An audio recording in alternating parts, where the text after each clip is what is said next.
On the sidelines of Davos here, one of the concerns that actually has emerged is that of a health risk, a serious health risk in your part of the world, Asia-Pacific region, on back of coronavirus. We see the number of cases picking up overnight. Are you beginning to think about potential contingency plans now? Well, I mean, obviously we have got established processes in place to monitor any of these sorts of threats, and the usual processes apply as they always would. Okay, so you're monitoring the situation very closely, Indeed. seeing if it gets worse. Taking you to another topic, of course, very important topic for the region, that is of the signing of the US and China Phase 1 trade deal.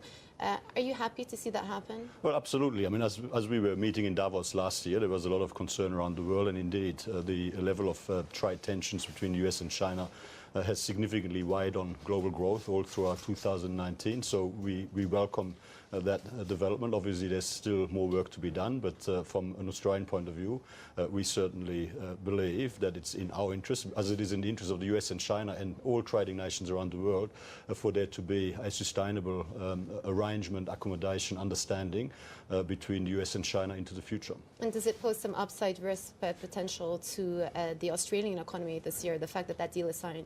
Well, obviously, a resolution of these issues between the US and China will help facilitate stronger global growth, which in turn will help facilitate a stronger growth in Australia. And that's good news for us. That will help us create more jobs. And of course, yeah, we welcome that. I want to take you to a big topic right now in Australia, and obviously the world has been gripped by images of the bushfires, and it's led to a huge amount of devastation. One of the criticisms leveled at your government is that you were slow to respond.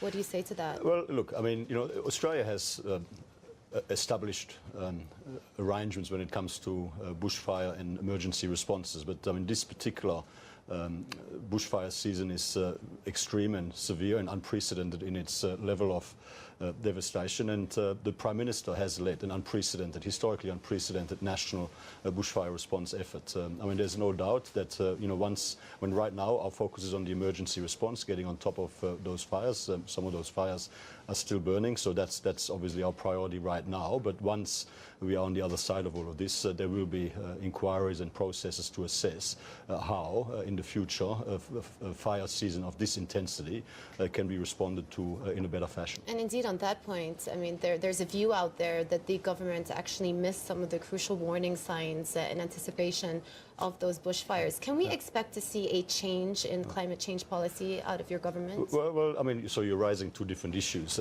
So in terms of climate change, we have a very ambitious climate change policy. We are absolutely committed to effective action on climate change.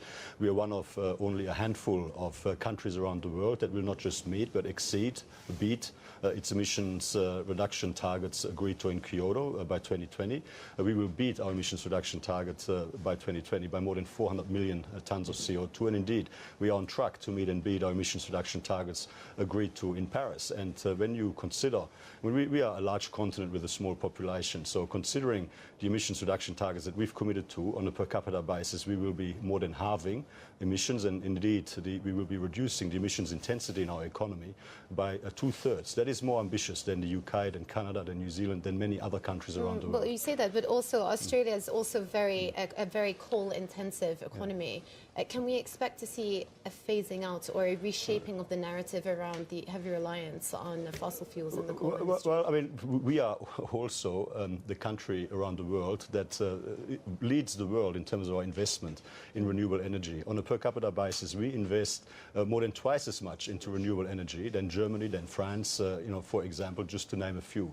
So, I mean, we are absolutely focused on boosting renewable energy. Right now, 25% of our energy supplies in our national electricity market comes from renewables. By 2030, that will be 50%.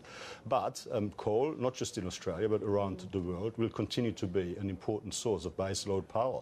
I mean, I was talking to the Indian Trade Minister earlier in the week, who made the point that in order for India to be able to boost the level of renewable energy into their grid, they need access to coal as a baseload source. And the question then becomes, in the context of a global demand for coal, do you prefer us to use comparatively cleaner Australian coal with less ash content, less moisture, a higher energy intensity, or the comparatively dirtier coal from other sources? And we would say using cleaner Australian coal actually helps reduce emissions compared to what the situation would be in the alternative.